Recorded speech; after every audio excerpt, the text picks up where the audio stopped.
ሁልጊዜ አለመብሰል፣ ሁልጊዜ እንደ ሕፃን ወተት የሚጋት መሆን፣ ሁልጊዜ ትንሽ እችም ሰው በሕፃንነቱ ደስ ይላል፣ ልጆች ይወደዳሉ። ግን ሁልጊዜ ልጆች ከሆኑ እንዴት ይሆናል?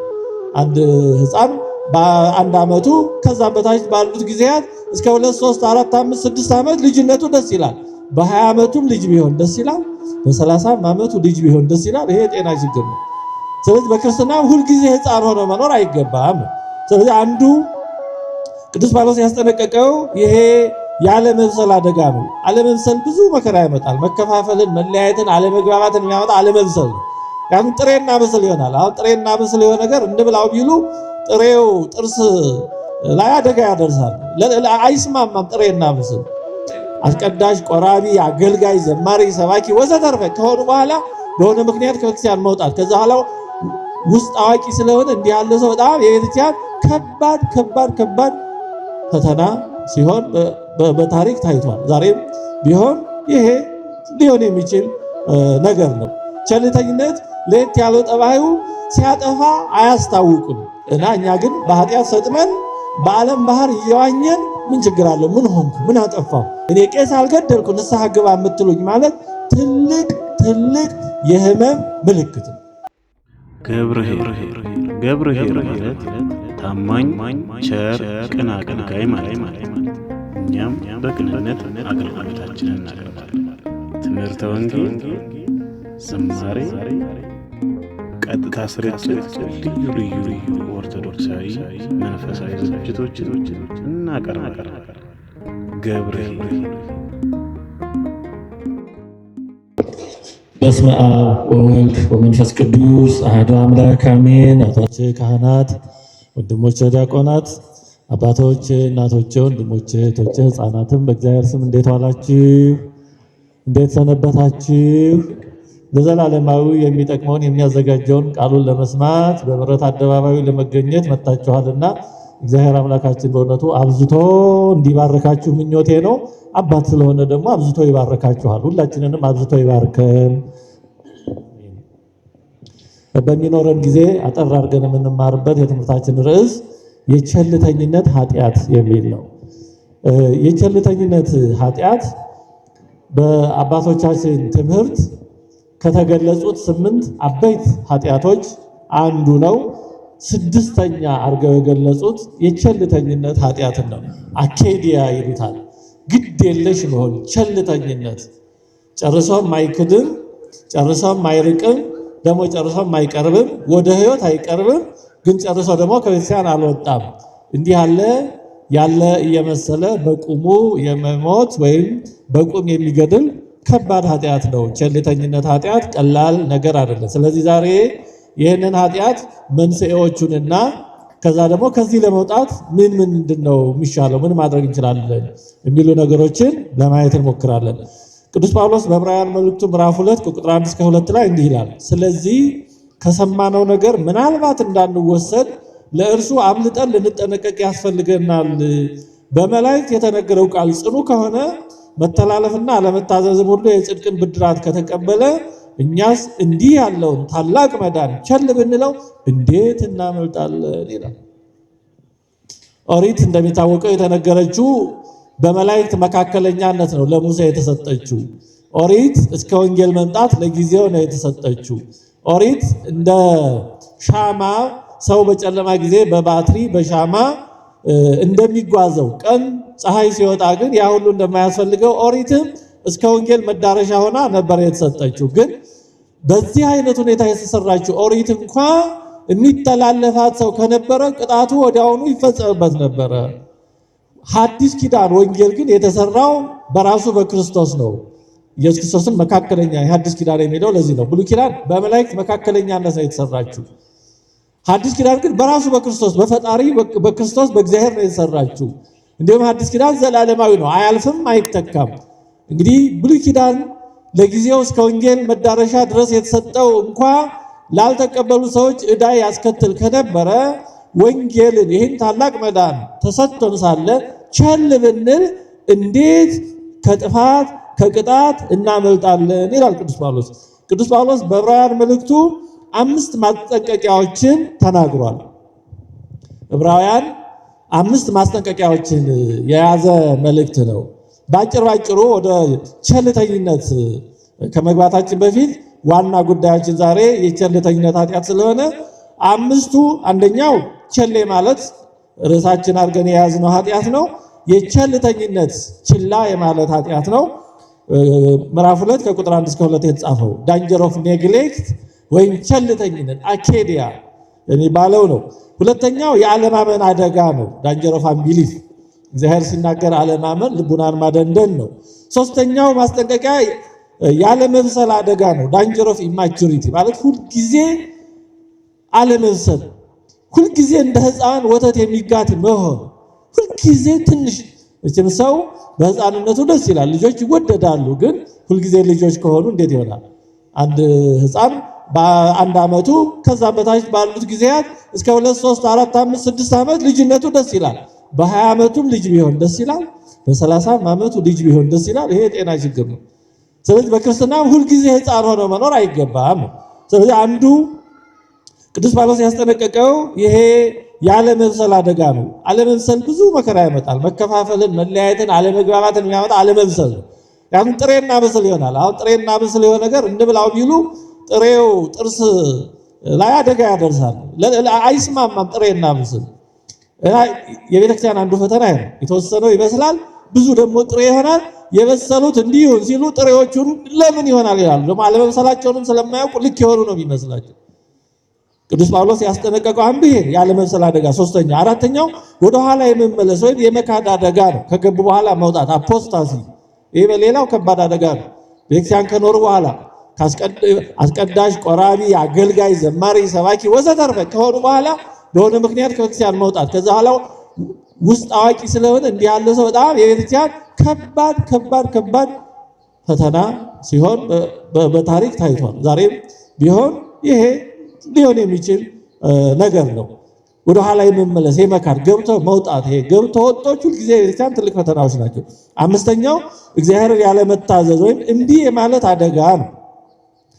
ያለመብሰል አደጋን ዕብራውያን ምዕራፍ 5 ቁጥር 11 እስከ 14 ላይ ቅዱስ ጳውሎስ አንስቶታል። ወደ ኋላ የመመለስ ወይም የመካድን አደጋ ምዕራፍ 10 ከቁጥር 26 እስከ 39 ላይ ገልጾታል።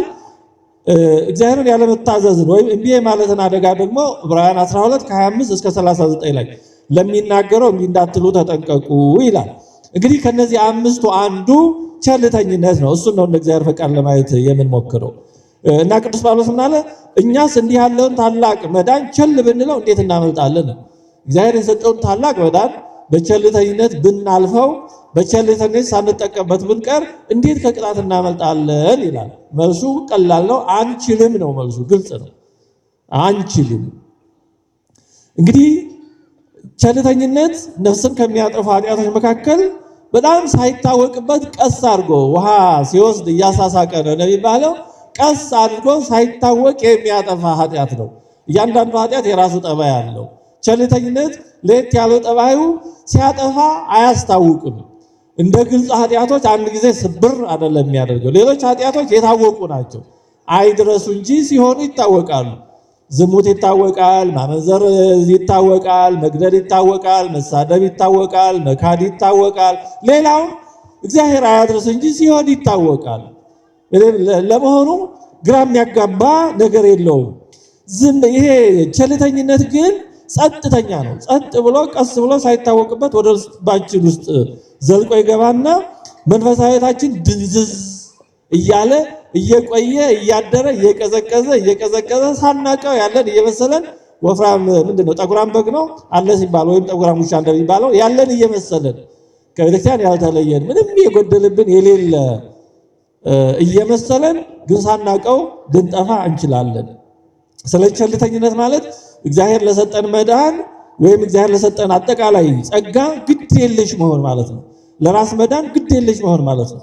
ዲያብሎስ አንድን ክርስቲያን በቀጥታ ትልቅ ኃጢአት እንዲሰራ ላይፈትነው ይችላል፣ እንዲክድም ላይፈትነው ይችላል። ዲያብሎስ መሳሪያው ብዙ ነው። በአንድ አይነት መሳሪያ ብቻ አይደለም ዲያብሎስ የሚዋጋው፣ በጣም ዘርፈ ብዙ መሳሪያ ነው ያለው። ታላቁ አባ መቃርዮስ ከነበረበት ገዳም ወደ በረሃ ሲሄድ ወደ ሌሎች አሃው ወዳሉበት ሰይጣን ከአንገቱ ጀምሮ እስከ ግርጣቱ ድረስ የተለያየ ኪስ ያለው ቀሚስ ለብሶ አይቶታል። አሁን አንዳንድ ቤት በር ላይ የጫማ መሰኪያ የተለያየ ነገር ያለው እንደ ኪስ ነገር ያለው እንደዛ አይነት ማለት ነው። መላ ሰውነቱን ቀሚሱ የተለያየ አይነት ምግብና መጠጥ የያዘ ቀሚስ ኪስ ውስጥ ተከቶ አይቶታል። ሰይጣን ነው እግዚአብሔር ዓይኑን ገልጦለት ለአባ መቃርዮስ ያሳየው እና ሰይጣንን ጠየቀው፣ ለምንድን ነው ይሄ ሁሉ ምግብ መጠጥ በየአይነቱ ያዝከው ለምንድን ነው አለ። አይ ይሄማ መፈትንበት ነው፣ ለአንዱ ይሄን እሰጠዋለሁ፣ ይሄ ባይስማማው ደግሞ ቀይሬ ሌላ እሰጠዋለሁ። ማለትም ለአንዱ በዝሙት እፈትነዋለሁ፣ ዝሙትን ድል ካደረገ ደግሞ በገንዘብ ፍቅር እፈትነዋለሁ፣ ያን ድል ካደረገ ደግሞ በትዕቢት እፈትነዋለሁ፣ ደግሞ ያን ድል ካደረገ በዚህ ሁሉ በአንዱ ድል ሳላደርገው አልቀርም ብሏል። ሰይጣን እየሞከረ ነው። ምክንያቱም ሕሊናችንን አያውቅም፣ ግን ከምንናገረው ከምናደርገው እያጠና በአንዱ ይሞክራል። ከከሸፈበት ደግሞ በሌላ ይመጣል። መሳሪያው ብዙ ነው። ሰልችቶ ወደ ኋላ የሚል አይደለም። ስለዚህ ሰይጣን የግድ ካድ ወይም በከባድ ኃጢአት ውስጥ ውደቅ ብሎ ላይፈትነን ይችላል።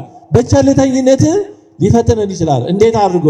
ጸሎታችንን እስከ ነገ ድረስ ወይም እስከ 2 3 4 ቀን እስኪመቸን ድረስ እንድናዘገይ ከፈተነን፣ እኛም በዚህ ፈተና ከወደቅን፣ ንስሐችንን እስከ ቀጣዩ ሳምንት ካዘገየን፣ ከዛ ደግሞ ቃለ እግዚአብሔርን መስማትን እስኪመቸን እስከ 2 3 ሳምንት እስከ ወርም ሊሆን ይችላል ካዘገየን፣ ቅድስናን ደግሞ አይ በዚህ ዕድሜ የሚቻል አይደለም እንዳው ጠቅልለን ስናረጅ ይሻላል እንጂ ምንም የሚታሰብ አይደለም ብለን ወደፊት ምንም ገደቡ ልኩ ወደማይታወቅ ቀጠሮ እስካስገባን ሰይጣን ተሳክቶለታል ማለት ነው። ምክንያቱም በዚህ ሂደት የሚሰራውን ያውቃል። ቀስ እያል እየተሸረሸር እየተሰላቸን ሳናቀው ከእግዚአብሔር ጸጋ ከድህነታችን ልንወጣ እንችላለን። ብዙ ነፍሳት የሚጠፉት ክርስቶስን ስለሚጠሉ አይደለም። ብዙ ነፍሳት የሚጠፉት በቀጥታ ወንጌልን ስለሚቃወሙ አይደለም። ያምኑበታል፣ ግን ቸል ይሉታል። ስለዚህ በዚህ በቸልታ ሂደት ብዙዎቻችን ልንጠፋ እንችላለን። ቸልታ በራሱ ነፍስን ለማጥፋት በጣም በቂ ነው። በስመ አጠራሩ ክብር ምስጋና ይግባውና መድኃኒታችን በማቴዎስ 22 ከ3-5 ላይ እንዲህ አለ። ሙሉ ማቴዎስ ወንጌል ምዕራፍ 22 ስለ ሰርጉ ማቴዎስ 20 ስለ ሰርጉ የሚያስተምረው ማቴዎስ ወንጌል ምዕራፍ 20 እና ደግሞ ሌሎችን ባሮች ልኮ የታደሙትን እነሆ ድግሴን አዘጋጀሁ፣ ኮርማዎቼና የሰቡት ከብቶቼ ታርደዋል፣ ሁሉም ተዘጋጅተዋል፣ ወደ ሰርጉ ኑ በሏቸው አለ ይላል። ወደ ሰርጉ ጠራ። እንግዲህ ሰርጉ የንጉሥ ሰርግ ነው። በጥንት ዘመን ሰርግ የሚደረገው በመካከለኛው ምስራቅ ጌታችን ተወልዶ በተመላለሰበት ምድር በዛ ባህል ነውና ሰርጉም ድግሱም ሁኔታም የተነገረው ሰርግ የሚደረገው ደም ፈሶ ታርዶ ነበረ። ስለዚህ የሰባው ፊርዳ ታርዷል፣ ሁሉ ተዘጋጅቷል አለ። ልክ እንደዛ ሁሉ ክርስቶስ የጠራን ሰርግ ራሱን አርዶ ነው። ሌላ በግ ሌላ ፍየል አርዶ ሳይሆን ራሱን አርዶ ራሱን ምግብ መጠጥ አድርጎ ነው የጠራን። ስለዚህ ወደዚህ ሰርግ ኑ አለ። ስጋውን ቆርሶ ደሙን አፍሶ ጠራን። የተጠራ ነው ደግሞ ለበዓል ነው። ሐዲስ ኪዳን በዓል ነው። ክርስትና በዓል ነው። በዓሉም ደግሞ ሰርግ ነው። ሰርግ ሲሆን ደግሞ የተለየ ይሆናል። ምክንያቱም ሌላ በዓል ምናልባት ለአንድ ቀን ለጥቂት ቀን ሊሆን ይችላል። ሰርግ በጥንቱ ዘመን ረዘም ላለ ጊዜ ነበር የሚከበረው ሰርግ። ስለዚህ ለበዓል ነው የተጠራ ነው። በዓሉም ሰርግ ነው። ሰርጉ ደግሞ የተራሰው ሰርግ ሳይሆን የንጉሥ ሰርግ ነው። የንጉሥ ሰርግ ነው። ንጉሱ ደግሞ የዳረው ሌላ አገልጋዩን ወይ ዘመዱን ወይ የዘመዱን ልጅ ሳይሆን ልጁን ነው። እንግዲህ የመጨረሻ ጥግ ማለት ነው። በዓሉ ሰርግ ነው። ሰርጉ ደግሞ የሆነ ግለሰብ ወይም እንደሆነ ሀብታም ባለስልጣን የሚባለው የንጉሱ ነው። ንጉሱ ደግሞ የዳረው ልጁን ነው። ስለዚህ የመጨረሻ ጥግ ድረስ የደረሰ ደስታ ነው ማለት ነው። የተጠራ ነው ለዚህ ነው። ዛሬ በሐዲስ ኪዳን የተጠራ ነው ወደ ንጉሱ ሰርግ ነው። ዕለት ዕለት ክርስቶስ ስጋውን እየቆረሰ ደሙን እያፈሰሰ ሰርግ እየሆነ ጸሎተ ቅዳሴ ሰርግ ነው። ቤተክርስቲያን የሰርግ ቤት የሰርግ አዳራሽ ናት። ሁልጊዜ በዚህ ሰርግ ነው የምንታደመው። ወደዚህ ሰርግ ነው ኑ የሚለን ንጉሱ ራሱ እግዚአብሔር ነው። ሙሽራው ክርስቶስ ነው። ሙሽራይቱ እኛ ነን የሚዋሃደን። ራሱን አርዶ አወራርዶ ኑ ብሉኝ ይላል ክርስቶስ። ዕለት ዕለት በዚህ ሁኔታ ይጠራናል። ተጋባዦቹ ግን ምን ብለው መለሱ? ኑ ወደ ሰርግ ኑ ብሉ፣ ሁሉ ተዘጋጅቷል። የሚያስፈልገው መታችሁ መብላት፣ የደስታዬ ተካፋይ መሆን ነው። ሌላ ምንም አያስፈልግም አለ። እነርሱ ግን ይላል ቸል ብለው አንዱ ወደ እርሻው ሌላውም ወደ ንግዱ ሄዱ ይላል። ቸል ብለው ይደርሳል። ገበሬውም ወደ እርሻው፣ ነጋዴውም ወደ ንግዱ፣ ሌላውም ወደ ሌላው ሄዱ ነው። አንመጣም አላሉ። አንመጣም ያሉ አሉ እዛ ወንጌሉ ላይ። ይሄ ማለት የሚቃወሙ አሉ፣ መልእክተኞቹን ይዘው የገደሉ አሉ። እነዛ የለየላቸው ናቸው። አንቃወምም ብለው አንመጣም ብለው የሚቃወሙ አሉ። ይሄ ክርስትናን ያልተቀበሉ ወገኖቻችን ናቸው። በወንጌል የማያምኑ ናቸው ያልመጡት። ከዛም አልፈው ደግሞ የክርስቶስን መልእክተኞች የሚያስሩ የሚያንገላቱ መከራ የሚያደርሱ አሉ። ግን እነዛ ብቻ አይደሉም የቀሩ፣ የነዛ የታወቀ ነው። ግን ሌሎቹ ቸል ብለውን አንመጣም አላሉም፣ አልተቃወሙም። ቀስ ብለን ከእርሻችን በኋላ ከንግዳችን በኋላ፣ ምክንያቱም አስቸኳይ ጉዳይ አለብን። ከንጉሱ ሰርግ ይልቅ ለኔ እርሻዬ ይበልጥብኛል፣ ከንጉሱ ሰርግ ይልቅ ለኔ ንግዴ ይበልጥብኛል። ስለዚህ ቀስ ብዬ ኋላ ይደርሳል የሚል ነው። ስለዚህ ብዙዎች የድህነትን ጥሪ ስለሚቃወሙ ብቻ አይደለም የማይድን፣ ቸል ስለሚሉ ነው። ባጣ ቆየኝ ያደርጉታል። ንስሐ መግባት ባጣ ቆየኝ፣ ቀስ ብዬ ስራዬን ሰርቼ ልጆቼን አሳድጌ ጡረታ ወጥቼ ወይም እንደዚህ ብዬ በኋላ ደርስበታለሁ ምን አጣደፈኝ ይላሉ። ባጣ ቆየኝ ያደርጉታል። በኋላ ምን አጣደፈኝ። እንደውም አንዳንድ ሰዎች እንደዛ የሚሉ ሰዎች አሉ። ሰው ወደ እግዚአብሔር ሲቀር ንስሐ ሲገባ ምንድነው አንተ እንደዚህ የምትሆን እንደዚህ ምንድነው ልትሞት ነው እንዴ ቄስ እንዲህ አድርጋል እንዴ የሚሉ ደፋሮች፣ የራሳቸውን ስንፍና ደግሞ ሰው ላይ ሊያጋቡ የሚጣደፉ አይነት የስተት መልእክተኞች ስለቸል አሉ። የመጨረሻ ደረጃ ላይ አስቀመጡት። ተወደዳችሁ የእግዚአብሔር ቤተሰቦች፣ የዚህ ዓለም ህይወታችን ዓላማ በደንብ ማሰብ አለብን። እግዚአብሔር በዚህ ዓለም የፈጠረን ለምንድን ነው? የምንኖረው ለምንድን ነው? የምንኖረው እኮ መንግስቱን ለመውረስ እንድንዘጋጅ ነው። የተፈጠርነው ለዚህ ነበር። ታላቁ ማር ይስሐቅ ምን ይላል? በዚህ ዓለም የተሰጠ ዕድሜ በሙሉ ለንስሐ ነው፣ ለመዘጋጃ ነው፣ በሌላ ነገር አታባክ ነው ይላል። እኛ ግን አልገለበጥነው። ሌላውን ነገር ሁሉ አስቀድመን ንስሐው፣ ከእግዚአብሔር ጋር መኖሩ፣ ቃሉን መስማቱ። አሁን እናንተ እግዚአብሔር ይመስገን ያመቸም የሚነገረው ለሁላችን ስለሆነ ነው። ደግሞ እኛም እንደዚህ እንዳንሆን ነገ ነው። እናንተ ጥሩ ነው፣ ቃሉን እየሰማችሁ ነው፣ መልካም ነው፣ ይመሰገናል። አዎ፣ ግን እንዳጠቃላይ ነው። ወቀሳው ለእናንተ አይደለም፣ ለሁላችን እንዳጠቃላይ ነው። እግዚአብሔር በዚህ ዓለም የሰጠን ዕድሜ ሌላ ነገር ላይ የሚባክን አይደለም። በእውነቱ ቸልተኝነት ሌሎች ጉዳዮችን ቅድሚያ ያመጣብናል ከፊታችን። ዋን አፍተር ዘ አዘር እንደሚባለው አንዱን ጨርሰን ደግሞ ወደ ሌላው እያል ዋናውን ትልቁን ጉዳይ እንረሳዋለን። የተጠራንበትን ሰርግ እንረሳዋለን። ሰማያዊ ጥሪ መኖሩን እንረሳዋለን። ሲመሽ ሲነጋ እንዲሁ ባዝነን ዝም ብለን አንዱ ሳይቋጭልን ድንገት እንደዛ እንዳልታደለው ሰው ነፍስህን በዚች ሌሊት ካንተ ይፈልጓታል እንደተባለው ሰው መሆን እንዳይመጣ ነው። ለዚህ ነው ቅዱስ ጳውሎስ እንዲህ ያለውን ታላቅ መዳን እንዴት ቸል ብንለው እንዴት እናመልጣለን ያለው ለዚህ። ምክንያቱም የተሰጠን ጸጋ ታላቅ ነው። እንዲህ ያለውን ታላቅ መዳን ነው ያለው። መዳን ብቻ አይደለም የተሰጠን፣ ታላቅ ነው፣ እጅግ በጣም ታላቅ ነው። ለምንድን ነው እጅግ ታላቅ መዳን ያለው? ስጦታው ለምንድን ነው እንዲህ ያክል ታላቅ የተባለው? ሰጪው ራሱ እግዚአብሔር ነው። ሰው የሰጠው ስጦታ እንኳን የሆነ የሚጠቅም ነገር ይኖረዋል። ባይሆን እንኳን ስለ ስጦታው ሲባል ለሰውየው ባለውለታነት ስሜት ይሰማናል። ይሄንን የሰጠን ግን ራሱ እግዚአብሔር ነው፣ ፍጡር አይደለም። መዳንን የሰጠን ስጋውን ቆርሶ ደሙን አፍስሶ ያዳነን ራሱ ኢየሱስ ክርስቶስ ነው። መዳናችን የአብ የወልድ የመንፈስ ቅዱስ ስጦታ ነው። እግዚአብሔር አብ አንድያ ልጁን ሰጥቶ ወልድ ዋህድ ኢየሱስ ክርስቶስ ደግሞ የራሱን አካል ለኩነተ ስጋ ለተዋህዶ ሰጥቶ፣ ስለዚህ ሰጪው እግዚአብሔር ነው። ከእግዚአብሔር ወደ ማን ይስጥ ነው? የሆነ ባለስልጣን የሆነ ሰው የሆነ ነገር ቢያደርግ እንኳን እንዴት ውለታው ይረሳል? ሰው አይምሮውን ካላጣ በቀር የሰውን ውለታ አይረሳም፣ መርሳት የለበትም። ይሄ ግን የሰጠን እግዚአብሔር ነው። ከእግዚአብሔር ወዲያ ማን ይስጥ? ስለዚህ ታላቅ መዳን ታላቅ ስጦታ ያለው ሰጪው እግዚአብሔር ስለሆነ ነው።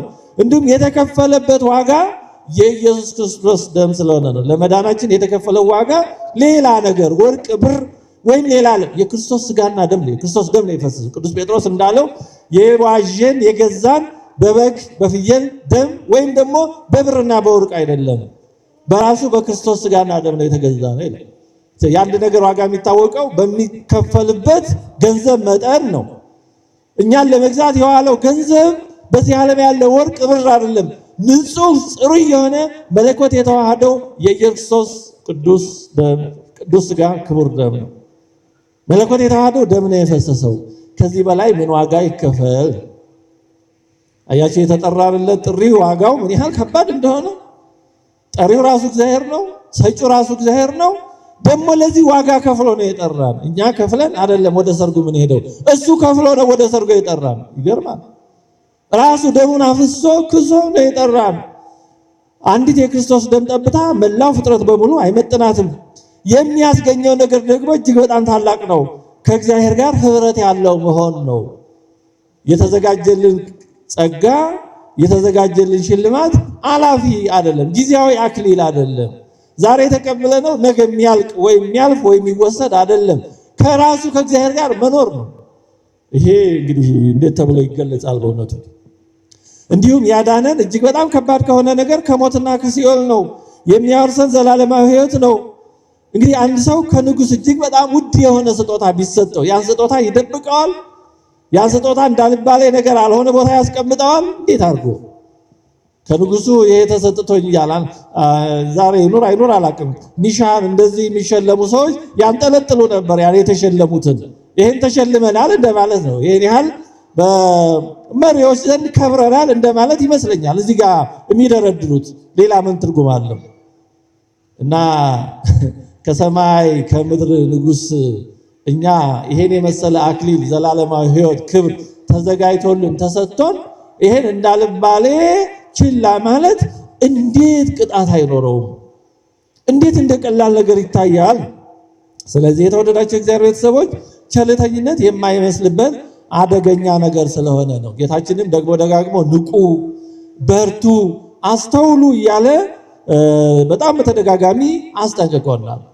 5ቱ ሰነፎች ደናግል ወደ ሰርጉ ከመግባት የተከለከሉት ክደው አይደለም። 5ቱ ልባሞቹ ጥበበኞች የተባሉት በሚገባ ከመብራታቸው ጋራ ዘይት ይዘው ሙሽራው ሲመጣ መብራታቸውን አብርተው ወደ ሰርጉ ደስታ ገቡ ከጌታቸው ጋር። 5ቱ ሌሎቹ ሰነፎቹ ግን ውጭ ቀሩ።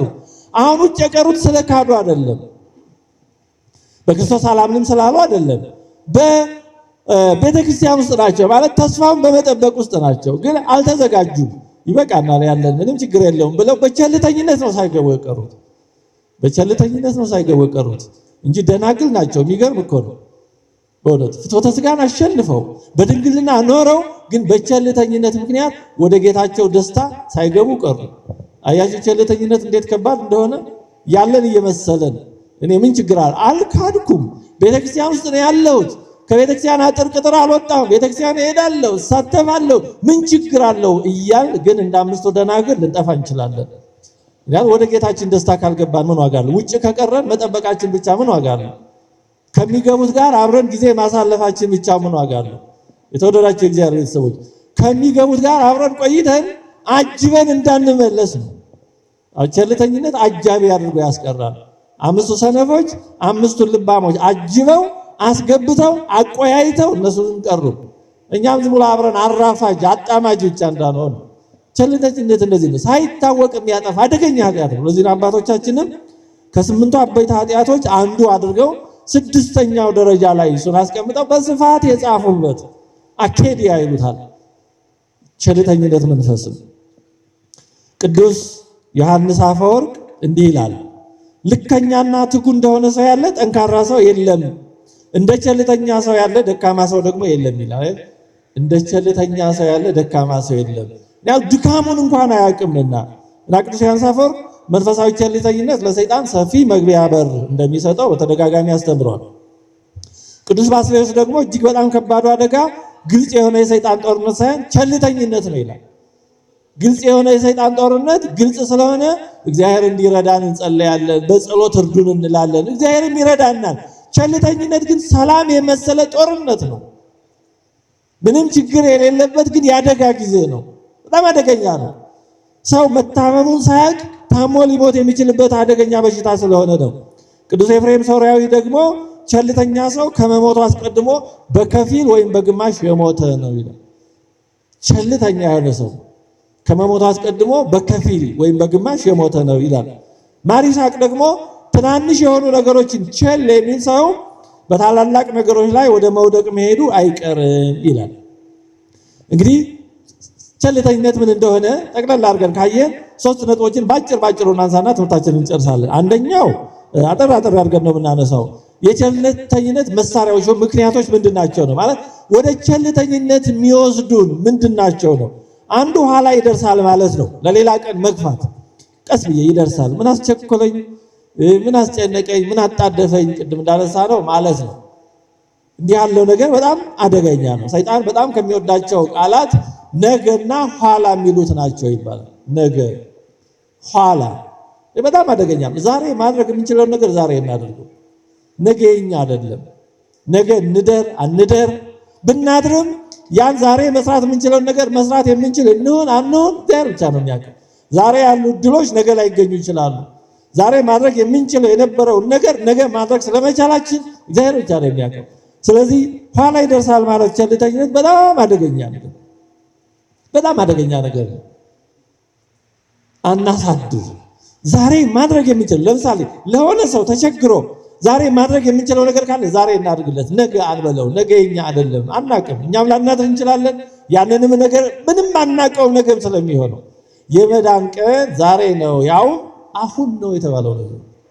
ነገ የኛ አይደለም፣ ነገ እግዚአብሔር ብቻ ነው። በእርግጥ እግዚአብሔር ዘንድ ነገ የለም፣ ግን ነገ እግዚአብሔር ነው፣ በእግዚአብሔር እጅ ነው፣ በእኛ አይደለም። ስለዚህ አንዱ የቸልተኝነት መንስኤ ወይም መሳሪያ መቅጠር፣ መግፋት፣ ወደፊት መግፋት ነው። ሌላኛው መንፈሳዊ ነገሮችን የመላመድ ችግር ነው፣ ፋሚሊያሪቲ የሚባለው። ይሄ በተለይ በቤተክርስቲያን የምንመላለስን የረጅም ዘመን ክርስቲያኖች ነን የምንለውን በጣም የሚፈትን ፈተና ነው። መላመድ፣ ቤተክርስቲያንን፣ ስብከቱን፣ ቅዳሴውን፣ ተግሳጹን፣ ምስጢራቱን ሁሉ መላመድ።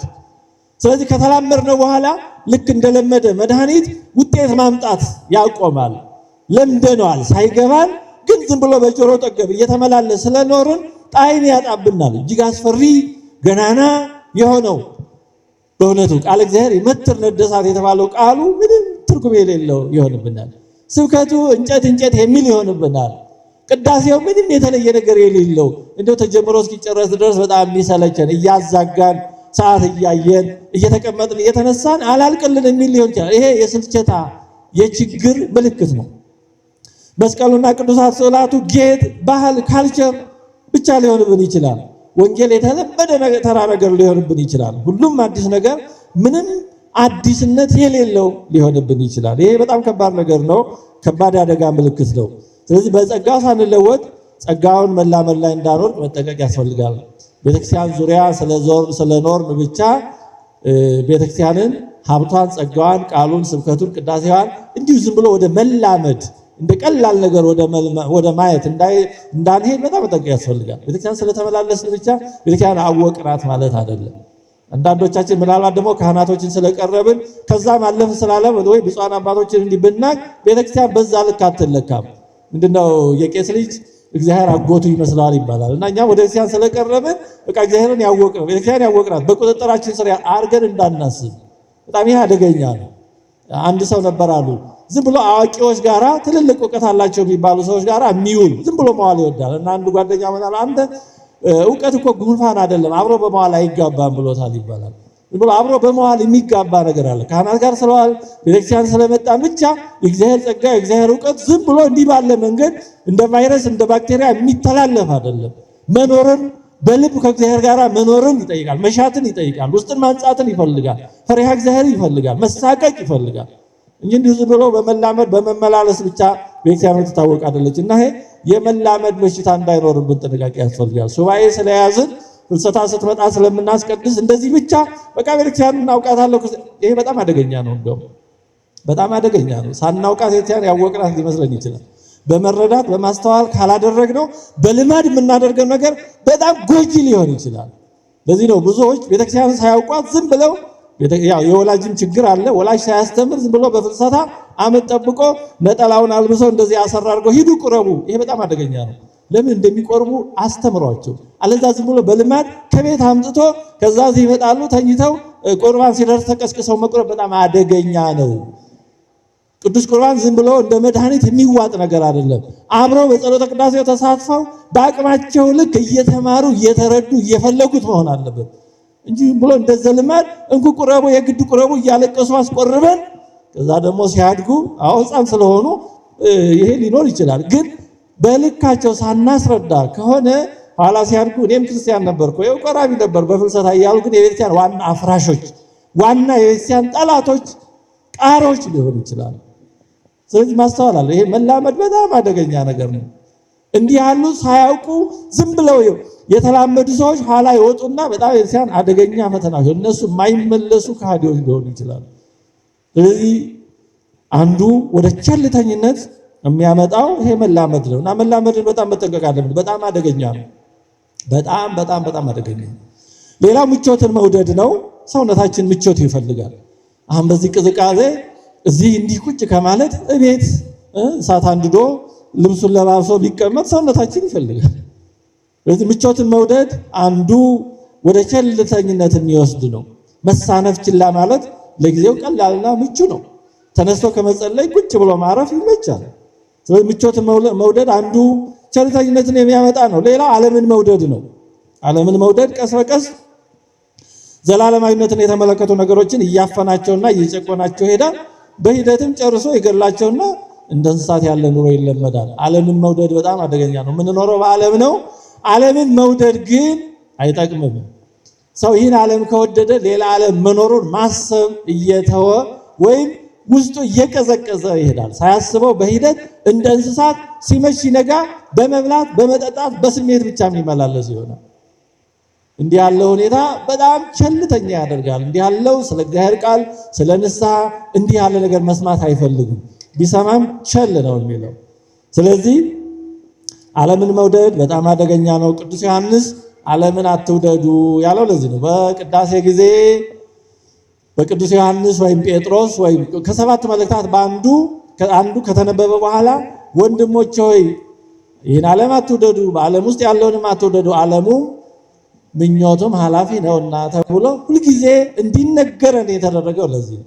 ዓለምን በመውደድ ኃጢአት ውስጥ ገብተን ቸልተኛ ሆነን ከእግዚአብሔር ሳናውቀው ተለይተን እንዳንቀር ነው። ሌላው ሞትን መርሳት ነው። ሞትን መርሳት በጣም አደገኛ በሽታ ነው። የሚሞት የሚፈርስ የሚበሰብስ ስጋ ይዞ ሞትን መርሳት በጣም አሳዛኝ ነገር ነው።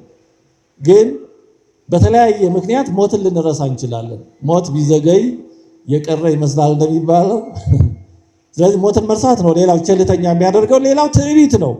ትዕቢት ወይም ፕራይድ የሚባለው ምንም ችግር የለብኝም፣ ምንም አልሆንኩም፣ ምንም አያስፈልገኝም፣ በጥሩ ሁኔታ ላይ ነው ያለሁት ማለት በጣም አደገኛ ሊሆን ይችላል። ፈሪሳዊው እንደዛ ነበር። ሉቃስ 18 ላይ የተጻፈው እኔ ጥሩ ሁኔታ ላይ ነው ያለሁት፣ አስራት በኩራት አወጣለሁ፣ በሳምንት 2 ቀን እጾማለሁ፣ እንደዚህ ቀራጭ አመንዝራ አይደለሁም፣ እንደዚህ ሰው ኃጢአተኛ አይደለሁም፣ ስለዚህ እኔ በጥሩ ሁኔታ ነው ያለሁት ብሎ በራሱ ተማምኖ ነበር። ግን ባዶውን ተመለሰ ነው የተባለው። ስለዚህ በራስ መታበይ እኔ ምን አጠፋሁ፣ ምን ችግር አለብኝ፣ ምን ጎደለኝ ማለት በጣም አደገኛ ነገር ነው። በእውነት ከእግዚአብሔር ጋር የሚኖር ሰው የሚጎድለውን ያውቃል። ሰዎች ሆነን የማይጎድለን ምንም ነገር የለም። እንኳን እኛ መላ ሕይወታቸውን ለእግዚአብሔር የሰጡ በሁል ጊዜ እግዚአብሔርን የሚያመሰግኑና በዚህ ዓለም የሚጋደሉት እንኳን ኃጢአተኞች እንደመሆናቸው ነው የሚያውቁት። አዎ ያለ እግዚአብሔር ቸርነት ማንም ምንም የለውም እና እኛ ግን በኃጢአት ሰጥመን በዓለም ባህር እየዋኘን ምን ችግር አለው? ምን ሆንኩ? ምን አጠፋሁ? እኔ ቄስ አልገደልኩ ንስሐ ግባ የምትሉኝ ማለት ትልቅ የህመም ምልክት ነው። እንደዛ የሚሉ ወገኖቻችን አሉ። ከእግዚአብሔር ተለይተው ስንት ነገር ሲያጠፉ በሀገርም በቤተክርስቲያንም ስንት ጉዳት ሲያደርሱ ኖረው ኧረ እባካችሁ ዕድሜ ለንስሐ ሰጥቷቸዋል ንስሐ ግቡ ሲባሉ በ80 ዓመታቸው እኔ ምን አጠፋሁ? ዘመኔን ለሀገር ሰጥቼ ነው የኖርኩት፣ ምን በድያለሁና ንስሐ ልግባ የሚሉ ሰዎች አሉ። ይሄ የመጨረሻ የመታወር ምልክት ነው። እውነት አይናችን ቢበራ አሁን ለምሳሌ ጧት የፀሐይ ጮራ በመስኮት ወይም በሆነ ነገር ሲገባ በጮራው ላይ አቧራዎች ወደ ላይ ወደ ታች ሲሉ ብን ሲሉ እናያቸዋለን። ለምን? የፀሐዩ ጮራ ብርሃኑ ያን አቧራ ብናይ ስለሚያሳየን ነው። የፀሐዩ ብርሃን ከሌለ ግን እነዛ አሉ ግን አይታዩም። እኛም አይናችን በእግዚአብሔር ቃል ሲበራ የኃጢአታችን ብዛት ጥቃቅን ነው የምንለው እንኳን ኃጢአታችን ይታየናል። ሰው ከፀሐይ ብርሃን ሲለይ ያ እንደማይታየው ሰው ከእግዚአብሔር ከተለየ ከቃሉ ከተለየ ግን እንደ ራስ ደጀን ተራራ የገዘፈ እንደ ቋጥኝ የገዘፈ ኃጢአት አስመሮበት አይታየውም፣ አይኑ ታውሯል። ስለዚህ እነዚህ ነገሮች ናቸው ወደ ቸልተኝነት የሚወስዱት። ሁለተኛው የቸልተኝነት መንፈስ ምልክቶች ናቸው። ምንድናቸው ምልክቶቹ? ቸልተኛ ወይም ግዴለሽ ክርስቲያን ምልክቶቹ እንዲህ ያሉ ናቸው። የሚጸለየው ሲመቸው ብቻ ነው። ቸልተኛ ክርስቲያን የሚጸለየው ሲመቸው ነው እንጂ ጊዜ ሰዓት ተመድቦ ስራዬ ብሎ የጸሎት ሰዓት ጠብቆ አይጸልይም። ሲመቸው ይደርሳል። ንስሐን ያዘገያል፣ ወደፊት ይደርሳል በሚል ያልተገደበ ቀጠሮ ያራዝማል። ህሊናውን ስራዬ ብሎ አይመረምርም። ህሊናውን አይመረምርም። እያደረኩት ያለሁት ምንድነው? እንዴት ነው ከእግዚአብሔር ጋር ያለኝ ህይወት ብሎ ህሊናውን አይመረምርም። ቅዱሳት መጻሕፍትን ለማንበብ ረሃብና ጥማት የለውም። የእግዚአብሔር ቃል አይርበው። ምክንያቱም የታመመ ሰው አፒታይቱ ይዘጋ የለ እንደዛ ነው። ቸልተኛ ሰው የእግዚአብሔር ቃል አይርበውም፣ አይጠማውም። ቢሰማም በመሰልቸት ነው።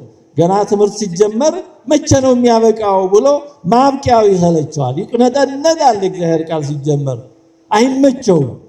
ለኃጢአቶቹ ምክንያት ይደረድራል። ቸልተኛ ሰው ይሄን ያደረኩት እንዲህ ስለሆነ ነው ያለ ምክንያት በመደርደር ራሱን ነፃ ለማውጣት ጥፋተኛነት ስሜት እንዳይሰማው ራሱን ለመከላከል ጥረት ያደርጋል። ጀስቲፊኬሽን ያበዛል። እግዚአብሔርን እንዳላሳዝን ሰውንም እንዳላስቀይም ብሎ አይጨነቅም ቸልተኛ ሰው። ተወደዳችሁ የእግዚአብሔር ቤተሰቦች በተቻለ መጠን እግዚአብሔርን እንዳናሳዝን ሰውንም እንዳናስቀይም መሳቀቅ አለብን። የምናገረው ነገር ሰው አስቀይሞ ይሆን ድርጊቴ ሁኔታዬ ብለን ማሰብ አለብን እንደ ሰው። ቸልተኛ ሰው ግን ግዴለሽ እየሆነ ነው የሚሄድ። የራሱ ጉዳይ እኔ ቢመቸው ይመቸው፣ እኔ ምን አገባኝ ምን አስጨነቀኝ የሚል የግዴለሽነት መንፈስ ይጫጫነዋል። ሌላው የቸልተኛ ሰው ምልክት ከሰማያዊ ነገሮች ይልቅ ስለ ምድራዊ ነገሮች አብዝቶ ያወራል፣ ይጨነቃልም። ስለ ቃለ እግዚአብሔር ስለመሳሰለው ስለ ዘላለማዊ ሕይወት ሲነሳ ብዙም ደስ አይለውም። አብዛኛውን ጊዜ አጀንዳው ስለ ንግድ፣ ስለ ስራ፣ ስለመሳሰለው ነው። ይሄ አያስፈልግም እያል አይደለም፣ ያስፈልጋል። በዚህ ዓለም እስካለ ድረስ ለራሳችን ብቻ ሳይሆን ለሌላውም ያስፈልጋል። ክርስቲያን የሚሰራው ለራሱ ብቻ አይደለም፣ ለሌሎች የሥራ ዕድልም ለመክፈት ሌሎችንም ለመርዳት ነው። የክርስትና የሥራ አስተምሮ በጣም ጠንካራና መሰረታዊ ነው። እንደ ካፒታሊዝም ለራስ ጥቅምና ለራስ ትርፍ ብቻ አይደለም፣ ለሌላው ነው ኦርቶዶክሳዊነት። ግን ዋና ጉዳዩ ይሄ ብቻ ይሆናል። ስራ ስራ ስራ ስራ እያለ ሌላውን ነገር ይዘነጋዋል። ራሱንም በስራ ውስጥ ቢዚ በመሆን ውስጥ ይደብቃል። እዛ ውስጥ ራሱን ይሰውራል። ይሄ አደገኛ ነው። ሌላው ቸልተኛ ሰው በአምልኮ ቢሳተፍም ያለ ስሜትና ትጋት እንዲሁ በልማድና በግብር ይውጣ ነው። ሊያስቀድስ ይችላል፣ ሊጸልይ ይችላል። ግን በግዴለሽነት እንዳይለይ ምን ሆኖ ነው እንዳይባል የተለየ ነገር ያው ህሊናውም ደግሞ በጣም እንዳይወቅሰው አለው ለማለት ያክል ሊሳተፍ ይችላል። እንዲሁም ስርዓታዊና ሃይማኖታዊ ተግባራትን ከመንፈሳዊ ሕይወት ጋር ያምታታቸዋል። ይሄ ማለት ሪሊጂየስ ሩቲን የሆኑ ነገሮች ከመንፈሳዊ ሕይወት ጋር ማደባለቅ የለብንም። ማለት ለምሳሌ ሰው ቤተክርስቲያን ጠዋት መጥቶ ሊሳለም ይችላል፣ ኪዳን ሊያደርስ ይችላል፣ አንዳንዴ መጥቶ ቃል እግዚአብሔር ሊማር ይችላል፣ አንዳንዴ ሊጸልይ ይችላል። ይሄ ማለት ግን መንፈሳዊ ነን ማለት አይደለም። መንፈሳዊ ተግባርን ከመንፈሳዊነት በሁል ጊዜ ማምታታት የለብንም። መንፈሳዊ ሰው መንፈሳዊ ተግባር አለው። መንፈሳዊ ተግባር ያለው ሰው ሁሉ ግን መንፈሳዊ ላይሆን ይችላል። እንዲሁ ለልማድ ለግብር ይውጣ ከሰው ላለመለየት ሊያደርግ ይችላል። ለምሳሌ ፍልሰታ ስትመጣ ልማዴ ነው እንዴ የዓመት ልማዴንማ አልተውም ብሎ ቤተክርስቲያን መጥቶ ምንጣፍ አንጥፎ ሱባኤ ሊይዝ ይችላል። ይሄ በራሱ ግን መንፈሳዊነት ሊሆንም ላይሆንም ይችላል። እግዚአብሔር በውጫዊ ድርጊቶች የሚታለል አይደለም። ይሄን መዘንጋት የለብንም። እኛ የሆነ ቦታ አንጥፈን ስለከረምን እግዚአብሔር በዚህ የሚታለል አይደለም። ህሊናችንን ነው የሚያየው እግዚአብሔር፣ ልቡናችንን ነው የሚያየው እግዚአብሔር። የተሰበረ ልቡናን መሻትን ነው እግዚአብሔር የሚያየው እንጂ እኛ እዚህ የሆነ ቦታ መኝታ ስለለወጥን ብቻ እግዚአብሔር እንደተለየ ተአምር አድርጎ ላይቆጥረው ይችላል። ህሊናችንን ነው የሚያየው። ስለዚህ አንዱ የቸልተኝነት ምልክትና አደጋ ተግባራትን፣ ድርጊቶችን ከመንፈሳዊነት ጋር ከእውነተኛ ከእግዚአብሔር ጋር ካለ ጋር ማምታታት ነው። ስለዚህ ሊመክሩት ሲሉ ምን አድርግ ነው የምትለኝ? ይሄው አለሁ፣ ኪዳን አደርሳለሁ፣ ቤተክርስቲያን እሄዳለሁ፣ ምን አድርግ ነው የምትለኝ? ይጾማለሁ፣ ምን አጠፋው ይላል። ለንስሐ አባትም ለመካሪም አስቸጋሪ ነው። እንዲህ ያለው መፍትሄው ራስን ማየት ነው። ስለዚህ እነዚህ ምልክቶች ማስጠንቀቂያ ደወሎች እንጂ ተስፋ እንድንቆርጥ የሚያደርጉ አይደሉም። ይሄን የመሰሉ ምልክቶች ካሉብን የቸልተኝነት መንፈስ ሊኖርብን ስለሚችል ራሳችንን እንድንመለከት እንደ ደወል ልንጠቀማቸው ይገባል ነው። በመጨረሻ ሶስተኛ አንስተን የምንጨርሰው ቸልተኝነትን ለማከም ለመዋጋት ምን እናድርግ ነው። ይህንን በሽታ ይህን ችግር እንዳለብን ካወቅን አንዳችንም ሆነ ሌላችን በአንድም ይሁን በሌላ ሁኔታ ቸልተኝነት በሆነ መንገድ ይኖርብናል እና ምን ብናደርግ ነው የሚሻለው?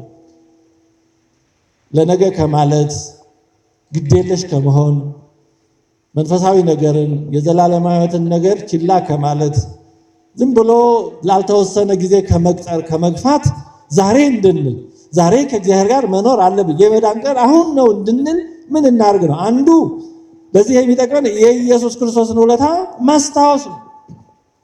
የእግዚአብሔርን ውለታ እናስታውስ። ሰዎች እግዚአብሔርን ከመበደላቸው በፊት ብዙ ጊዜ የሚያደርጉት ውለታውን መርሳት ነው። እስራኤል በምድረ በዳ ሳሉ ሊክዱት ሲሉ ይሄ ከግብፅ ያወጣን ሙሴ ምን እንደሆነ አናውቅም አሉት አሮንን። ከግብፅ ያወጣቸው ሙሴ ነው እንዴ? እግዚአብሔር ነው አይደለም? ሙሴ ተላላኪ ነው። ስለዚህ እግዚአብሔርን ለመካድ ሲፈልጉ ጣዖት ስራ ለማለት ከግብፅ ያወጣን ሙሴ ምን እንደሆነ አናውቅም አላያችሁ? እና እንደዚህ ነው ሰው ሊክድ ሲል የሆነን ሰው ጨርሶ ሊክደው የሆነ ጉዳት ሊያደርስበት ሲል እንደማያውቀው ይሆናል። ውለታውን ጨርሶ ይዘነጋዋል። ስለዚህ እንደዚህ ካለው ነገር እንድንወጣ የእግዚአብሔርን ውለታውን እናስታውስ።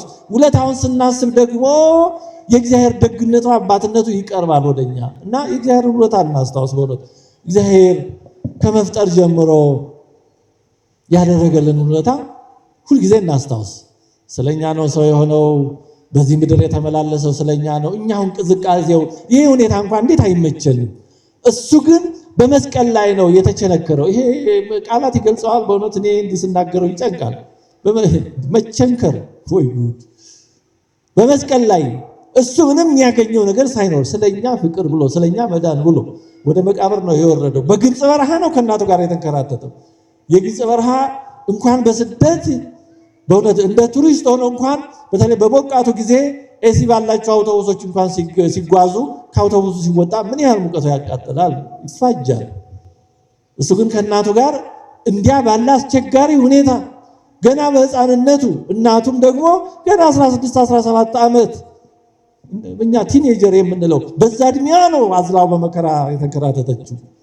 ያውም ሙቀቱና በረሃው ብቻ አይደለም፣ ይደርሱበት ይሆን ከልጄ ይደርሱብን ይሆን ይገሉብኝ ይሆን እያለች እናት ስለ ልጇ የምትጨነቀውን ማወቅ የሚችለው እናት ብቻ ነው። በእውነቱ ይሄን ሁሉ ያደረገው ስለኛ ነው። ይሄ ሁሉ ውለታ ችላ የሚባል ነው ወይ? በእውነቱ ይሄ ሁሉ ውለታ የሚዘነጋ ነው ወይ? እንደ ቀላል የሚታይ ነው ወይ? በእውነት ይሄን ለልቡናችን እናስታውሰው። ይሄ ልቡናውን ያልመለሰው ሰው ምንም ሊመልሰው አይችልም በእውነቱ። ስለዚህ በየቀኑ በተቻለ መጠን ጌታዬ ለኔ ያደረገልኝ እያልን ይሄንን ለልቡናችን እንንገረው። ከዛ ባሻገር ደግሞ እግዚአብሔር ለእያንዳንዳችን ደግሞ የሚያደርግልን አለ። እያንዳንዳችን ከስንት ነው የጠበቀን? ከሕፃንነት ጀምሮ አሁን በየደረስንበት እድሜ እግዚአብሔር ከምናውቀው ከማናውቀው በስንት ነገር ነው የጠበቀን። በእውነት እንደው ከብትን እንደመጠበቅ ያውም ከብትን ስይ ተብሎ ተመታም ይደረግ ይችላል። እኛን አባት ስለሆነ ሳይመታ እንዴት እያደረገ በእውነት እያንዳንዳችን ከደረስንበት እንዳደረሰን ይሄ ውለታው የሚዘነጋ ነው። ይሄ ውለታው ችላ የሚባል ነው። ስለዚህ ውለታውን እናስታውስ። ምን ያህል እንደታገሰን እንደረዳን እናስብ። በእውነቱ ይሄ አምላክ ችላ የሚባል አይደለም። በእውነቱ የሰው ውለታ እንኳን ችላ አይባልም። ግድ የለሽ በጣም አንገተ ቢስ ነው የሚባል አንገት የለሽ የሚባል አንዳንድ ሰው አለ። ምንም ስለ ሰው ውለታ ግድ የሌለው። እኔ ባደኩበት አካባቢ ከጓደኞቻችን አንዱን አንገት የለሽ የሚባል ነበር። አንገት የለሽ ይሉታል። እኔ አይደለሁም ያልኩት ግን ሲሉት ሰምቻለሁ። ምንድነው ሲባል ምንም ያደረገለትን ሰው ዘወር ብሎ ያይም ይባላል። እንግዲህ ይሄን ያክል አንዳንዱ ሰው ይጸናበታል ማለት ነው። እና እንደዚህ መሆን አለብን በእውነቱ። ምንም በቃ እግዚአብሔር ያደረገው ነገር ትዝ የማይለን እንኳን እግዚአብሔር ይሄ ሁሉ ሰው እንኳን የሆነች ነገር ሲያደርግ እግዚአብሔር ይስጥልኝ ማለት ይገባል። በነገራችን ላይ ውለታ መላሽ መሆን አለብን። ሰው ትንሽም ነገር ሲያደርግልን አመሰግናለሁ፣ እግዚአብሔር ይስጥልኝ፣ እግዚአብሔር ያክብር ማለት አለብን። እኛ ምስጋና አንጠብቅ፣ ለሌላው ግን ማድረግ አለብን፣ እውቅና መስጠት አለብን። ምክንያቱም ያ መልካም የሚያደርገው ሰው ያ ነገር ጥሩ እንደሆነ እነዛን ሰዎች ደስ እንዳሰኛቸው ካወቀ ለሌላም ለማድረግ ይበረታታል። አለዛ ያደረገው ነገር ምን ውጤት እንዳመጣ ካላወቀ እንዴ ምን አገባኝ ምናልባት ሳልጠየቅ አድርጌ ወይም ደግሞ ያደረኩት ነገር የማይገባ የሚያሳዝን ሆኖ ይሆን ብሎ ውጤቱን ስለማያውቅ ለቀጣይ መልካም ነገር ላይበረታታ ይችላል። እና ማበረታታትም ነው ይሄ። ምስጋና እንዲሁ ዝም ብሎ ውዳሴ ከንቱ ብቻ አለ። ውዳሴ ከንቱ የሚሆንበት ሌላ ደረጃ አለ። ግን ዕውቅና መስጠት ጥሩ ነው እና ለሰው እንኳን ድርጊት ዕውቅና መስጠት ተገቢ ከሆነ እግዚአብሔር ደግሞ ላደረገልን እንዴት ይሄን መዘንጋት ይገባናል? እና አንዱ ውለታውን ማስታወስ ነው። ሌላው ሞትን ማሰብ ነው። ከቸልተኝነት የሚያወጣን ሞትን ማሰብ ነው። ይሄ ፍቱን መድኃኒት ነው። አንድን አባት በስንክሳር ላይ ሲጋደል የነበረን አባት ሰይጣን ተገልጦ 50 ዓመት ቀረህ አለው። 50 ዓመት ቀረህ ያለው ለምን ይመስላችኋል? በጣም ብዙ ጊዜ አይለኝ ማለት ነው ብሎ ተጋድሎውን ቀዝቀዝ በረድ እንዲያደርግ ነበር። እና ያባት ምን አለው? ኦሮ በስመ አብ እኔ 100 ዓመት ምኖር መስሎኝ በጣም ቸልተኛ ሆኛለሁ። የበለጠ 50 ዓመትማ ነገናት ብሎ የበለጠ ተጋድሎውን አበዛበት። እና ያባት ግን የኖረው 70 ዓመት ነው። ሰይጣን እንዳለው ሳይሆን 70 ዓመት ኖሮ ሲጋደል ኖሮ አረፈ። እና ምን ለማለት ነው? ሞትን ማሰብ በጣም ፍቱን መድኃኒት ነው። መጽሐፈ መክብብ ምዕራፍ 12 ቁጥር 1 እና 7 ላይ እንዲህ ይላል፣ የጭንቀት ቀን ሳይመጣ በጉብዝና ወራት ፈጣሪህን አስብ፣ ደስ አያሰኝም የምትላቸውም ዓመታት ሳይደርሱ አፈርም ወደ ነበረበት ምድር ሳይመለስ ነፍስም ወደ ሰጠው ወደ እግዚአብሔር ሳይመለስ ፈጣሪህን አስብ። አንደበታችን ተከፍቶ ስጋውን ደግሞ መቀበል የማይችልበት ጊዜ ሳይደርስ እንቀበል። አንዳንድ ሰዎች ያሳዝናሉ። በሕይወታቸው ዘመን ቆመው ስጋውን ደግሞ ተቀብለው አኩቶ ለእግዚአብሔር ቅዱሳት ሆነ ሲያነ ቅዱስ የሆነውን ምስጢር ስጋውን ደግሞ ተቀበልን ስለተሰጠን እናመሰግናለን ያሉ ማመስገን የሚችሉበትን እድሜ አባክነው በኋላ ደክመው ይመጡና ወይ ቤታቸው ቄሶችን ልካቸው አስቆርቡኝ ይሉና አፋቸው ተዘጋግቶ ያ ስጋና ደም እንዴት ይግባ? አፍ ተከፈት። እዚህ ደረጃ ለምን ደርሳለን ወገኖች? ከዛ በፊት የነበረውን አፋችን በሰላም ሲከፈት ሲዘጋ የነበረውን ጊዜ ለምን እናባክነዋለን? ይመጣል ያ ቀን አይቀርም እንዴ? የማይቀርን ነገር ለምንድን ነው የምንዘነጋው? ጤናችን ነው ግን እውነት በደህናችን ነው። እንዴት ሟች ሰው ሞትን ይዘነጋል? ይሄ የያዝነው ስጋ እኮ የሚሸት የሚተል አይደል እንዴ? ማርታ ብላለች እኮ ወንድሟን የምትወደውን አልዓዛር በአራተኛው ቀን ጌታ ሊያስነሳው ሲል አይተው ጌታ ሆይ 4 ቀን ሆኖታል ከሞተ፣ ስለዚህ ምን ይሆናል አለች። ይሸታል። ወንድሟ ነው ግን ምን ይደረግ? ሰውነት ስጋ ነው አይሸታል። ምን ይደረግ? ወንድም ስለሆነ ስጋ የማይሸት ሊሆን አይችልም። የሚሸት ስጋ ይዘን ሞትን እንረሳለን። ይሄ እኮ ሲሞት ከውስጡ ትል የሚያፈራ ስጋ ነው የያዝነው እና ያን ይዘን ሰው ይታበያል። እንደሚታበይ ሰው ያለ የመጨረሻ ቃል ብናገረው ጥሩ ስለማይሆን እንጂ በዛ ልክ ነበር የሚገለጽ። የሚሞት ስጋ ሰው ይዞ ይኮራል። በመልክ በውበት በአለባበስ በአካሄድ ሰው ይኮራል። ይሄ ማለት የመጨረሻ የድንቁርና ጥግ ነው። ሞቱን የማያስብ ሰው እንዲህ ባለ ነገር የሚታበይ ሰው ይሄ የመጨረሻ የድንቁርናው ብቃት ፐርፌክሽን ኦፍ ስቱፒዲቲ ነው። በሌላ መንገድ ሊገለጽ አይችልም። እንዲህ ያለ ስጋ ይዘን የስጋችን ክብሩ ትንሣኤ ስላለው ነው። የስጋችን ክብሩ ሞቶ ፈርሶ በስብሶ ስለማይቀር ብቻ ነው ትንሣኤን በመስኮት እያየን ነው በሰውነታችን የምንጽናናው እንጂ የሰውነታችን ምን የኛ እኮ አይደለም። እስኪ በሕፃንነታችን የነበረን መልክ እኮ አሁን የለንም። ሕፃንነታችን ሌላ ነን፣ በወጣትነት ሌላ ነን፣ በጎልማሳ 10 ጊዜ እኮ ነው የምንሰራው። እስቲ መልካችሁን ወይ ፎቶ ምን ቪዲዮ ያላችሁ የልጅነታችሁ ምናልባት የታላላቆቹ በዛ ዘመን ቪዲዮ ላይ ነው ይችላል ብታዩት እኮ ብዙ አይነት ሰዎች ነን እኮ የተለያየ ሰው እኮ ነው። በ70 በ80 ዓመት ያላችሁ አባቶች እንደው ፎቶአችሁ ብላችሁ እስኪ የልጅነታችሁ ነው እናንተን ይመስላል። አሁን አጃጅ የሰውነት ባይድ ነው እና ሞትን ማሰብ በጣም ተገቢ ነው። ሞትን ማሰብ ትልቅ መድኃኒት ነው። እንዲያውም ቅዱስ ዮሐንስ አፈወርቅ የዚህ ዓለም ነገር የሚያጣብቅ ከሆነ ይሄ ወደ እግዚአብሔር መሄድን የምትዘነጋ እና ይሄ የሚፈትን ከሆነ ወደ መቃብር ቦታ ሄድ ይላል ደጋግሞ። እዛ የተቀበሩትን ሐውልታቸውን ተመልከት። ለቅድስት ሥላሴ መሄድ ይችላል። እዛ እንትና የሚባሉት ሁሉ ተቀብረው እዛ ጥርኛ አፈር ናቸው። ብትጠራቸው አይሰሙም። እነዛ ከኛ በላይ ስልጣን ምን እውቀት የነበራቸው ሰዎች ናቸው። ግን የሉም። አሁን ወደ አይቀረው ሂደዋል። ከሆነ ጊዜ በኋላ እኛም እንዲሁ ነን። ያውም የኛ የት እንደምንቀበር እግዚአብሔር ነው የሚያውቀው። እና ይሄን ማሰብ ሁልጊዜ አስፈላጊ ነው። ቅዱሳት መጽሐፍትን ማንበብ ነው ሌላው። ሁልጊዜ ቅዱሳት መጽሐፍትን እናንብብ፣ አንርሳ። በተቻለ መጠን ቢያንስ የሆነ መጽሐፍ ቅዱስ ክፍል አንብበን የሆነ ትምህርት ሰምተን እንደር። እንደው በየቀኑ እንኳን ባይሆን በ2-3 ቀን ውስጥ ይሄን አንርሳ። እንዲህ ከሆነ ሳናስበው ከእግዚአብሔር ሐሳብ ከዘላለማዊ ሕይወት ሐሳብ እየራቅን እንሄዳለን። በየቀኑ ንስሐ መግባት ነው። ማለትም በየቀኑ ለምናደርገው ነገር ሰልፍ ኦዲት እናርግ። እንደው ቢቻል ማታ ከመኝታ በፊት አጠር ላለች ጊዜ በየቀኑ በዛ ቀን ያደረግነውን መለስ ብለን ራሳችንን እንመልከተው። ምን ተናገርኩ? ማን ጋር ተገናኘሁ?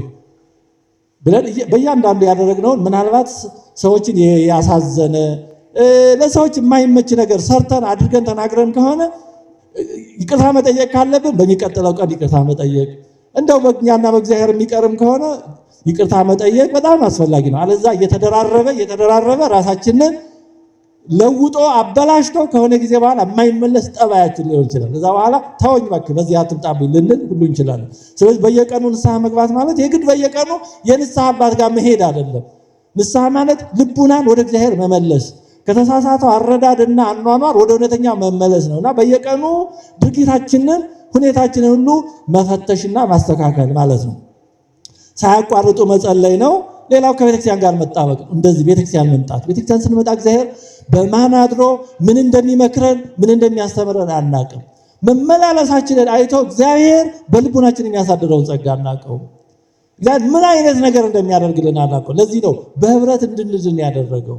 አብረን ስንሆን አንዳችን ከሌላችን በሆነ መንገድ እግዚአብሔር ያስተምረናልና ከቤተክርስቲያን ጋር መጣበቅ ነው።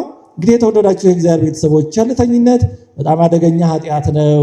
ያለን እየመሰለን እንድንጠፋ የሚያደርግ ነው። መጥፋታችንን ሳናቅ ከጸጋው ከእግዚአብሔር ቸርነት ከፍቅሩ እንዲህ ካለው ነገር ተንሸራተን እንደ ሰነፎቹ ደናግል በመጨረሻ ወደ ጌታችን ደስታ መግባት ከማንችልበት ደረጃ ሊያደርስ የሚችል አደገኛ በሽታ ነው።